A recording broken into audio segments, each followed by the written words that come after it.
পাকিস্তানের শেষ আশাটা বাঁচিয়ে রাখল ইংল্যান্ড। নিউজিল্যান্ডের মুখ থেকে অবিশ্বাস্যভাবে জয় ছিনিয়ে এনে পাকিস্তানের সামনে সেমিফাইনালের সম্ভাবনা আরও একবার জাগিয়ে তুলল তারা। তবে সেমির পথ এখন এতটাও সহজ নয় সালমান আলী আঘাদের জন্য। মেলাতে হবে যে অনেক হিসাব নিকাশ। সুপার 8-এ নিউজিল্যান্ড পাকিস্তান ম্যাচের ফলাফল কেড়ে নিয়েছিল বৃষ্টি। তবে একেবারেই খালি হাতে ফিরতে হয়নি কাউকেই। দুই দল 1 পয়েন্ট করে পকেটে পুরে নেয়।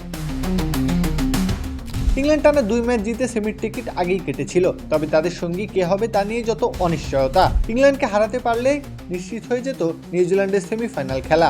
সেটা না হওয়াতে আরও একবার হাফ ছেড়ে বাঁচল পাকিস্তান।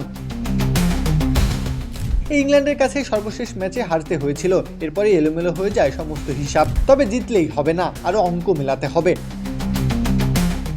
3 ম্যাচে 3 পয়েন্ট নিয়ে এখনো পয়েন্ট টেবিলে 2-এ নিউজিল্যান্ড, আর ম্যাচ নেই তাদের হাতে। তবে নেট রান রেট 1.3 নয়। 2 ম্যাচে 1 পয়েন্ট নিয়ে পাকিস্তানের অবস্থান ঠিক পরেই। তবে শ্রীলঙ্কা ম্যাচে নিজেদের ভাগ্য লেখার সুযোগ আছে এখনো। হিসাবটা দাঁড়াচ্ছে, শ্রীলঙ্কা যদি আগে ব্যাট করে পাকিস্তানকে সেই রান চেস করতে হবে 13.1 ওভারের মধ্যেই। আর যদি পাকিস্তান আগে ব্যাট করে তবে শ্রীলঙ্কাকে অন্তত 64 রানের ব্যবধানে হারাতে হবে। অর্থাৎ যদি 200 করে পাকিস্তান, শ্রীলঙ্কাকে আটকে ফেলতে হবে 136 রানে। এর ব্যত্যয় ঘটলে নিউজিল্যান্ড যাবে ফাইনালে। পাকিস্তানকে ধরতে হবে বাড়ির পথ। প্রত্যহ কাব্য, খেলা 71।